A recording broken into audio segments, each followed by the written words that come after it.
Takže, čo sa týka nahrávania, respektíve zapínania, vypínania produktov, môžeš na to použiť túto tabuľku. Funguje to následovne, a to v časti All Products máš takúto tabuľku, ktorá obsahuje naše SKU z tvojho Amazonu, stavy, koľko produktov máš skladom vypnutých, potom je tu stĺpec Out of Stock a Back in Stock.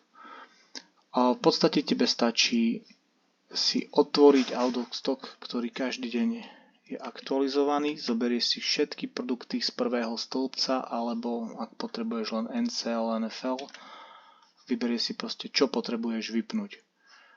Momentálne môžeme spraviť ten prvý stĺpec celý. Čiže skopíruješ si obsah toho stĺpca, otvoríš si svoju tabuľku Amazon a otvoríš si kartu Out/Back. Do stĺpca Out of Stock nahráš všetky SKU, ktoré potrebuješ vypnúť.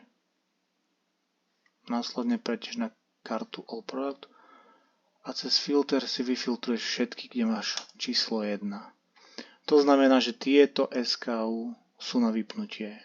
My ich už samozrejme vypnuté máme, keďže som ich vypol predtým. Ak by neboli, tak by svietilo číslo 3, následne si ho prepíšeš na 0 a je to vybavené.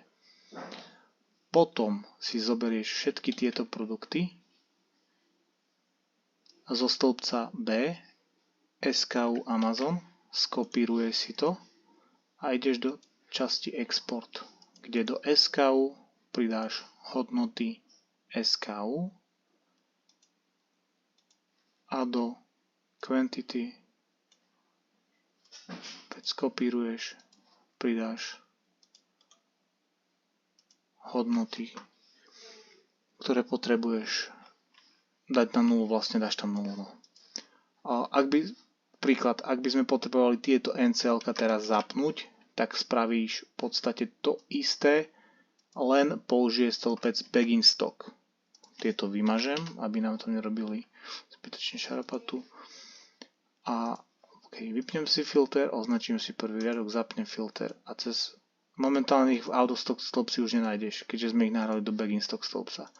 Otvoríš stĺpček Back in Stock, vyberieš si číslo 1, to znamená, že všetko, čo ti našlo z tých SKU ti vlastne pekne vysvieti. Quantity si zmeníš na 3 a opäť skopíruješ si SKU Amazon, dáš to do exportu a potom si pridelíš číslo 3 na všetky. Keď to máš takto hotové, tak opäť súbor, stiahnuť hodnoty oddelené tabulátorom TSV a opäť sa to nahráva do časti Add Product via Upload. Vyhľadáš si svoju tabuľku, otvoriť, vysvietí sa ti pekne na zeleno a potvrdíš to. Automaticky sa ti to tam nahrá vlastne, v tejto časti si to vieš skontrolovať, keď to celé prebehne v poriadku, svieti ti tu typ nahrávania, cena a množstvo, koľko položiek z koľkých ti prešlo a vysvietí si to na zeleno. Tam väčšinou s tým problém nie je, väčšinou to prejde vždy. Čiže úplne jednoduché, hotovo všetko.